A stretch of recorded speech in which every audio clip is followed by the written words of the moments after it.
এলাকায় ইদানিং একটু কাপড়ের কাজ হয়েছে, দর্জি সেলাই, ফুল মেশিনের কাজ হচ্ছে না, এলাকায় একটু উঠেছে। আল্লাহ প্রত্যেকের হালাল ব্যবসায় বরকত দান, বলেন না আমিন, যদি বলেন আল্লাহুম্মা আমিন।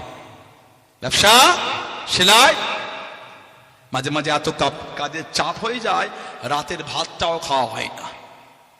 মা ফোন করে স্ত্রী ফোন করে ডেকে ডেকে হলো না। মা বলেন বা স্ত্রী বলেন, ঘুমবার আগে ওই ভাতটা বাসনে বেড়ে একটা ঢাকনা দিয়ে রেখে দেয়, এলাইকে দিলাম কাজের ফাঁকে খেয়ে নিও। ওই রয়ে গেল, কাজের চাপে ফজর হয়ে গেল, ভাত খাওয়া হলো না। দুটো পয়সার জন্য সারাটা রাত শুকিয়ে কাজ করেছে। কেন? কাজের চাপ, সকালে মালটা ডেলিভারি করতে হবে, সকালে মাল না দিলে ও কাজ আর নেবে না, কাজটা আমার ওপর চেপে যাবে।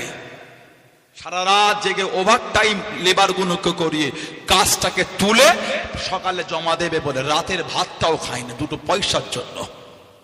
আল্লাহ দুটো টাকা দিলে সহ্য হলো না, ওইখান থেকে বার করে লটারি কাটছে। বলেন এই কষ্টের কথাটা আপনি কাকে বলবেন? বলেন। সমাজ আমাদের ধ্বংস হয়ে গেছে, এত নোংরামি আমাদের সমাজে বেড়ে গেছে। দুঃখের কথা, কষ্টের কথা কাকে বলবেন আপনি বলেন? এত লটারি বেড়েছে সমাজে, বলার মতন নয়।